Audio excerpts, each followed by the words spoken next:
May nagtanong naman, so hindi niya siguro to nakikita sa TikTok or hindi niya to nakikita sa Facebook. Kaya dito siya sa akin nagtanong na hindi naman ako isang doktor o isang nurse. No, so sasagutin ko pa rin to. Kahit hindi ako hindi ako expert pagdating sa mga ganitong bagay dahil based on scientific po talaga ang pagsagot ng mga ganito. So paano ba natin mabigyan ng learnings ang ating mga viewers kung hindi naman tayo eksperto dito, hindi naman tayo yung doktor, hindi naman tayo yung wala naman tayong pinag-aralan tungkol dito. Pero marunong po tayong magbasa, marunong po tayong makinig sa mga eksperto tungkol sa mga bagay dito. So kung meron mang kulang yung sinasabi ko or may sobra man sa sinasabi ko, mas maganda na magpunta kayo sa inyong doktor para sila ang sila yung may kapangyarihan na magsasabi sa inyo tungkol dito. So ang tanong niya, Inday, bakit ba may utot na lumalabas sa tuwing kami ay magtatalik, no? So palagi daw may utot, no? At palagi niya itong naririnig sa tuwing ginagawa siya ng tinatawag nating aw-aw. Sa tuwing pong nag-aaw-aw sila na posisyon ay lumalabas yung utot. So disclaimer ha. So disclaimer talaga. Hindi pa ako eksperto sa mga bagay na ganito. Tsaka disclaimer po, ako po ay lamang mahilig magbasa at mag-share sa inyo ng mga information ng mga ganito. So kung ikaw po ay maselan sa mga bagay na ganito, huwag ka na pong manood, lalong-lalo na wala kang jowa, wala kang karelasyon. So mas mabuti na mag-skip the video ka na lang dahil hindi ka naman open-minded na katulad ko at katulad ng iba dyan. No, para klarado lang po ang ating sasabihin dito. So sa tuwing nag-aw-aw sila, no, nag-aw-aw position sila, doon lumalabas po yung tinatawag nating utot. So ito pong utot na tinatawag ninyo po ay hindi po ito utot na kung saan mabaho. Kaboses lang po ito ng isang utot na galing sa puwet, no? Pero hindi po ito utot na merong mabaho dahil meron niyang mga bakterya, meron niyang mga viruses kasi nga galing yan sa ating intestine, galing yan sa ating pagkain na kung saan nag-dissolve na doon. Of course, alam nyo na, pag kinuha na yung mga nutrients doon, so toxic na yon. Ang utot may kasama na yung mga toxic doon, no? Kaya siya mabaho. Pero itong utot na to, nagaling sa tinatawag nating PUKA.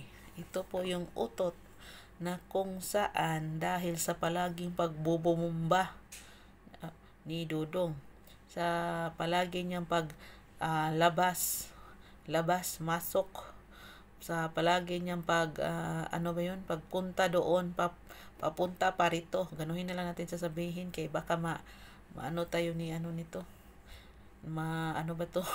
violation pa. So dahil ito sa inaantok na gud ako, kaluoy ba natin ito kagawa lang ng video no, para sa inyo gumagawa kasi minsan na tayo makagawa. So lubos-lubusin na natin kahit antok na, nakakapagod kasi ang araw ngayon dahil ito yung umpisa ng araw na ako lang mag-isa sa loob ng 1 or 2 buwan, no? Dahil uuwi ang aking kasama sa kanilang emergency na bakasyon, no? So yun na nga, punta na tayo sa ating topic kaya napalayo na, inaantok na talaga si Inday Bagat. So yun na nga yung sinasabi ko. Ito yung tinatawag nating quips, no? Yun, basta utot nephew yun ang yan. Ibig sabihin na paglabas-masok doon sa saging, may naiipon na hangin doon sa ating tinatawag nating kuweba, no? Of course, pag mayroong hangin, lalabas talaga yan kasi ating kuweba para may ating bibig. Tayo nga, salita tayo ng salita, mamaya yan, mag-utot-utot man tayo kasi nga napuno tayo ng hangin. Of course, pag napuno ng hangin, ganyan, Tsaka iano nyo sa mindset nyo mga dudong, hindi porkit umutot yung mga ganyan ay wangwang na. Ano na siya, yung sobrang laki na ng ano ni Inday. Hindi po yan ang totoo. Ang totoo po yan is yung dahil yan sa iyong paglabas-masok, lalo na pag bilis-bilisan mo yung paglabas-masok doon. Of course, mas maraming hangin na iipon, mas maano ang ano ba tunog ang music na lalabas doon. So the more na mas mabilis ka, the more na ang utot ay maririnig mo dodong. So ano nyo yung mindset nyo na pag ganyan ng ano kay malaki na wangwang na si Inday, hindi po yan totoo. Sus, mag-aral nga kayo, hindi mo kayo nakikinig sa teacher ninyo. Kaya sa isip ninyo na pag gano'n na yung busit, kuha na, gano'n na, ay wangwang na siya. Hindi po yan totoo, oy. Sus, hindi po yan totoo, dodong. Ibig po yan sabihin na marami ng hangin ang naiipon, lalong-lalo na yung posisyon na yan. Kasi alam niyo na yung posisyon na yan, kuha yan, nakanganga yung ano, nakakanganga yung kuiba, no? So pag nakanganga na, handang-handa na tumatanggap na ng papasok doon. So hindi pa ano siya. So pag pinasok ng ano, ganyan, hindi ka kakapagod na mag-explain. Basta hindi po yan siya masamang hangin. Yan po ay hangin dahil sa ginagawa ninyo. Kaya i-enjoy nyo na lang yung music na ganyan. Huwag nyo na pakialaman. Mas maganda yan ang music na yan. Nagbibigay po yan ng ano natin sa ating katawan. Yung music na yan, parang ano yan. Parang, ano ba yun? Sounds of silence. Yung mga ganyan, no? Ay, nakakapagod. Nakakapagod ang buhay, no? So, wala bang mag-good night dyan? Ang ano naman ang buhay ko. Wala pang mag-good morning. Wala pang mag-good night.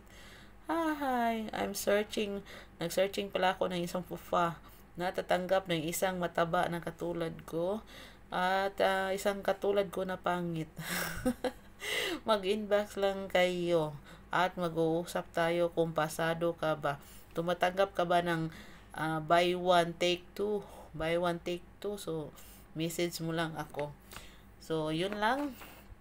Sana may natutunan kayo dito sa video na to. Antok na talaga si Inday Bagat. At huwag pong kalimutan, mag-like. At i-share naman ang ating video para maraming na makakita, no? So sa mga shoutout sa mga OFW dyan, shoutout kay Ma'am Celine Cervantes, kay Sir Saldi na palagi yan nagme-message sa akin, no? Sir Saldi tsaka si Ma'am Celine Cervantes, ang bait-bait talaga yan, magsuporta talaga sa akin yan. At yung mga hindi pa sumusuporta, sumurta na kayo para ma-shoutout ko po kayo. Bye bye.